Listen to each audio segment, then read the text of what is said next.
Good morning mga kabisay. Mega love shout out sa inyong lahat. Medyo malabo ang ating camera ngayon mga kabisay dahil iba ang cellphone na nabitbit ko. So tinatamad na akong bumalik doon. So ito na lang. So mega love shout out sa inyong lahat dyan. Magandang umaga, magandang tanghali, magandang hapon, magandang gabi. Anumang oras kayong nanonood dito, sana ay nasa maganda kayong kalagayan at patuloy kayong pinapatnubayan ng ating poong may kapal sa anumang mga kaganapan sa buhay. So update tayo ngayon mga kabisay dahil mayroon tayong mga bagong ginawa at i-update ko na rin sa inyo yung mga dati nating laging pinag-uusapan. So ngayon ay kailangan sigurong i-update ko kayo sa aking mga halaman na medyo hindi masyadong makita dahil malabo ang ating camera. So maraming salamat sa inyong suporta mga kabisay at let's go ating pasyalan ang aking mga halaman na sa ngayon ay medyo malaki ang improvement at mayroon tayong mga bagay na gusto kong malaman nyo. Alright, let's go mga kabisay. Samahan nyo ako. At dito nga mga kabisay, dito tayo sa aking mga unang tanim na ampalaya na kung makikita nyo ay medyo marami-rami na ang nakabitin at ilang araw na hindi ko kayo na i-update dito. So kung may nakikita kayo noon na medyo malalaki ng mga kabisay ay yun ay atin ang pinitas at yung iba ay ating ipinamahagi at nakapagbenta rin tayo ng 2 kilo at kalahati. So thanks God at nagkaroon tayo ng kaunting blessing at siguro sa susunod ay medyo marami-rami na to dahil ayan, marami-rami na ang nakabitin. At kung makikita nyo ay ayan, mayroon na tayong sumusunod na siguro mga 4 days ay kukunin na rin natin yan. At dito, ayan, mayroon na tayong mga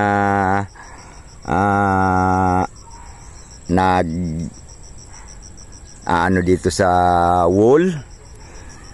At mayroon ditong mga sumusunod, ayan.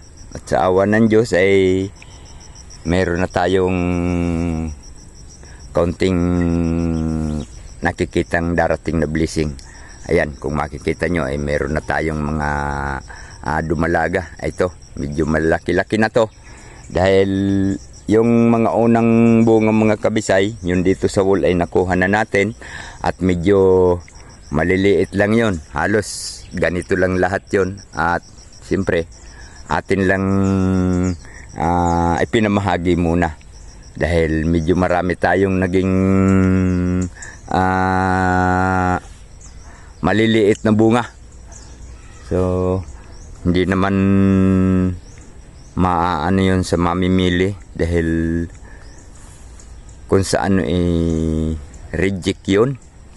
At dito sa awa ng Diyos, ayan, meron tayong mga ilang piraso na magaganda ang hugis nila. At sa susunod siguro, siyempre, utay-utay na yung dumadami mga kabisay dahil nagkakaedad na sila. So, yan ang sakit nitong ramgo at saka ang mistisa. Doon sila namumunga ng maigi. Pagdating sa medyo magulang na ang kanilang mga anong tawag dito? Baging. Yan ang kagandahan sa mistisa F1 at dito sa Ramgo Green. Medyo hindi nga lang tantong magaganda ang bunga ng Ramgo Green. At dito naman tayo sa mistisa F1 makakabawi. Ito ang ating mistisa F1 at medyo solid ang kanyang mga bunga na nag-umpisa na rin na magkaroon ng bunga sa kanyang roping. Ayan. At medyo solid. Ayan o. Medyo mahahaba sila at sunod-sunod na. So thanks God. At baka sa susunod meron na tayong mga ipapakita sa inyong magandang ani. Sa ngayon mga kabisay ay hindi ko pa napupokus ang pag-ani dahil medyo konti-konti pa lang. Siguro sa susunod at makaranas na rin tayo ng maraming pitas. Sa ngayon ganyan pa rin lang.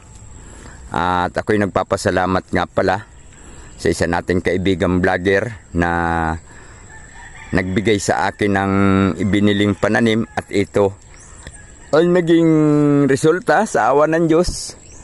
Yung mga bunga ng kanyang ibinigay na pananim mga kabisay, ang binili kong pananim sa ibinigay niyang sa inisponsor niyang pambili ng halaman ay Mistisa F1, yung ampalaya, at ito ang naging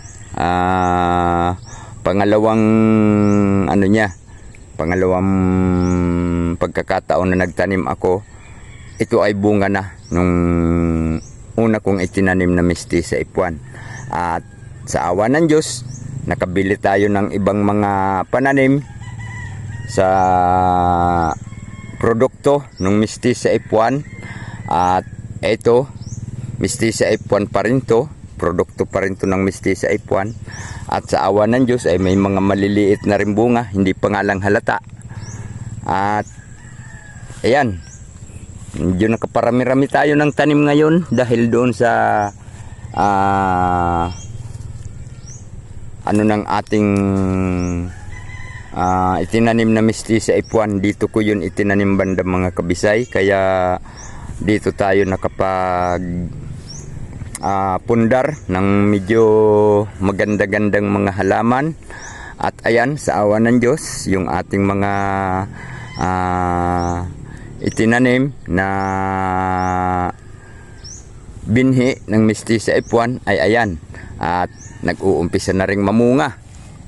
So ayan, mayroon na ring mga bunga. At dito, ayan, maraming maliliit mga kabisay, hindi pa nga lang masyadong halata. At meron na rin malalaki-laki, pero ganyan talaga ang bunga ng unang tubo ng halaman, ganito. Lalo na sa ampalaya, ayan pa lang, ganyan lang yan. Pero ang kasunod niyan mahahaba na dahil meron ng ipinakikitang mahahabang mga bunga.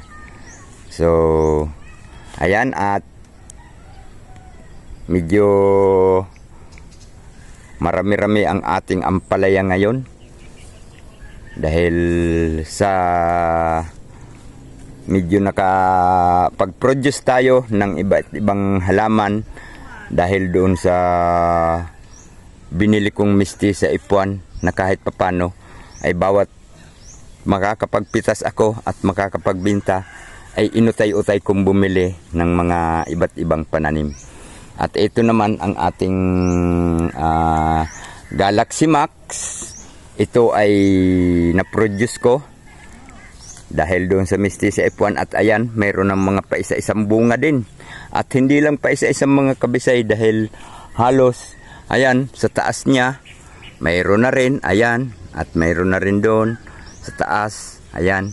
At siguro, mga 2 weeks from now, ay medyo malalaki-laki na rin yan. At i-update ko rin ulit kayo. So, marami na tayong mga panibagong mga halaman mga kabisay dahil doon sa inisponsor ng ating kaibigan na vlogger na si Ila Cebuana Vlog. At baka namang gusto nyong isupport mga kabisay si Ila Cebuana Vlog na siya ang nag-sponsor ng aking itinanim na Mistisa F1.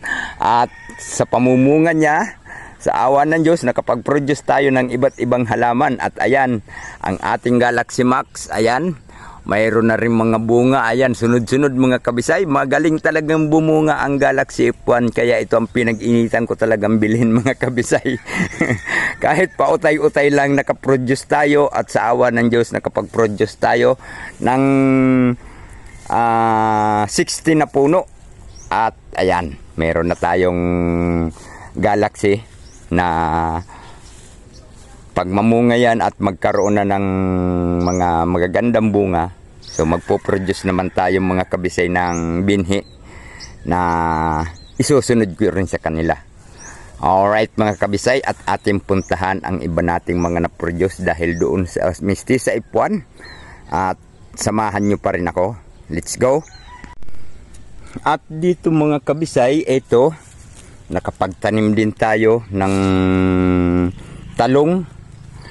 Ito ay binili ko pa rin doon sa kinita ko.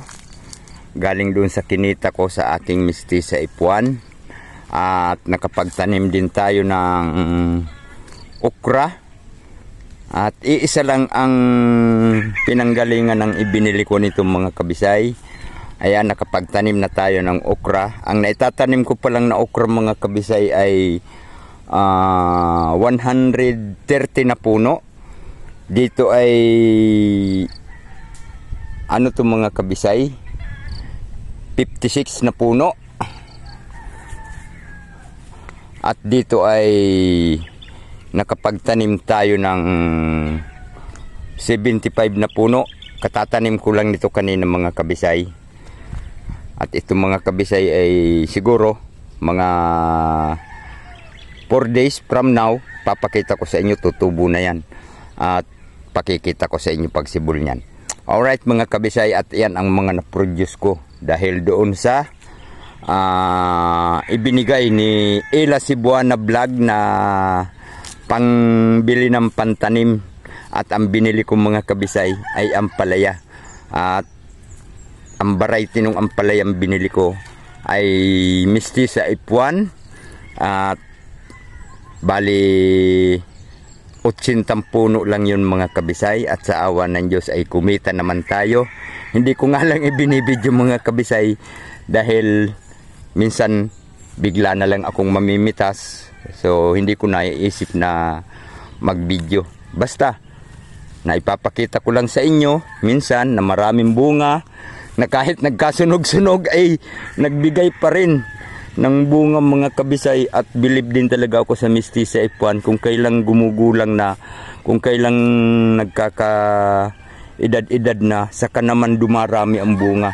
Dahil siguro na alala nyo mga kabisay nung ipinakita ko sa inyong minsan na nagkasunog-sunog ang dahon ng Mistisa Ipuan dahil doon sa maraming uod na dumapo.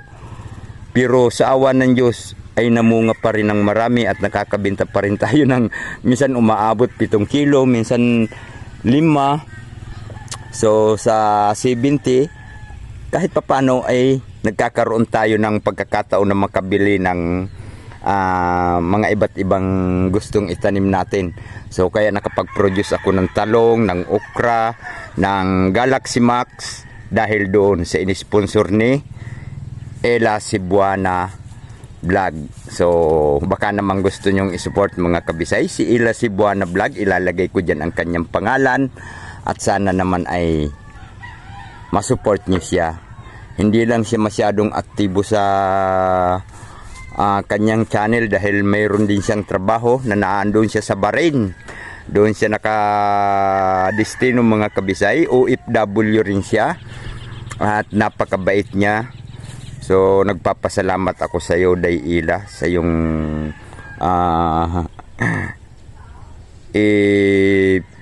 binahaging blessing sa akin.